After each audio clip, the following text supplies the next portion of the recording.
Mazhoranca miratoi pas një pengesë buxhetin e paraqitur nga qeveria në parlament, ndërsa opozita nuk reagoi për të ngritur alarmet që sjell ky ligj. Pjesa më e heshtur është ashtu quajtura paqe fiskale, e cila nuk është paqe, por është një amnisti masive që fal detyrimet tatimore të 202.000 qytetarëve që zotërojnë një nipt në drejtorinë e tatimeve. Qindra mijëra qytetarë shërbejnë si mbulesë për më shumë se 200 biznese të mëdha. Detyrimet e personave juridik ose bizneseve të vogla nuk kanë pse të futen në një paqe të tillë. Kjo sepse me një ligj të miratuar në vitin 2021, biznesi i vogël dhe personat juridik janë përjashtuar nga taksat deri në vitin 2028. Prandaj futja e tyre në amnisti është e pajustifikuar dhe e pavlerë. E gjithë kjo është bërë për të fshehur qëllimin kryesor. Paqja fiskale shërben për të fshirë detyrimet e mëdha të kompanive të mëdha për 10 vjet, detyrime që përfshin shuma marramëndse, të cilat drafti nuk i bën publike. Ato përfshin detyrime tatimore të papaguara, komisione përkatëse, detyrime doganore, kamat vonesa, fatura të papaguara energjie, uji, gazi, dhe tarifa për mjedisin, pronën, mbetje urbane dhe të tjera.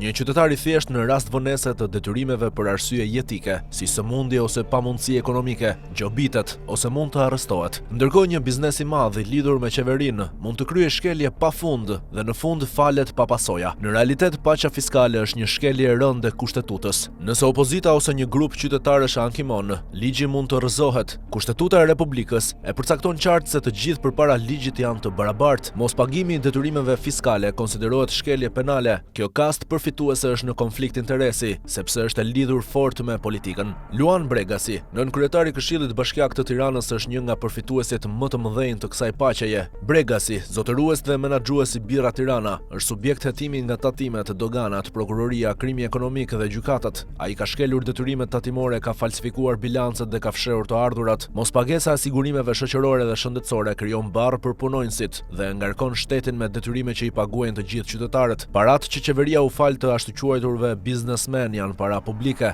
Qeveria nuk ka të drejtë i fal ose t'i amnistoj përveç se me vendim gjykate të rastit, jo me vendime en blok. Shteti duhet të vendosë përpara përgjegjësisë të gjithë shkelësit e ligjit, duke u sekuestruar asetet, dhe shumica e këtyre aseteve janë pasuri kombëtare. Rasti më i qartë është fabrika Birra Tirana, të cilën Ilir Meta u dha një grupi komisionerësh që e degraduan dhe duan ta shesin truallin për ndërtim. Në dokumentet e fabrikës shfaqet qartë falsifikimi i të ardhurave dhe bilanceve. Një paqe normale fiskale nuk është e panjohur në botë, por bëhet pas procesesh transparente, ku qytetarët informohen me detaje dhe grupet përfituese detyrohen të kontribuojnë për shtresat e tjera shoqërore. Në Europë, bizneset e mëdha detyrohen të paguajnë 70% të taksave për punonjësit që largojnë. Në SBA, New Yorku dhe Kalifornia i detyrojnë konglomeratet të ndërtojnë banesa sociale. Në Itali çdo vit bëhet kondonjo për ndërtime pa leje, duke kërkuar përshtatje me planin urbanistik dhe punësimin. Ndërkohë në Shqipëri, në paqen fiskale nuk ka asnjë marrëveshje dhe asnjë detyrim, vetëm një akt i njëanshëm që i fal miliarda euro detyrime një grupi të ngushtë biznesesh. Shumë e saktë mbahet fshehtë.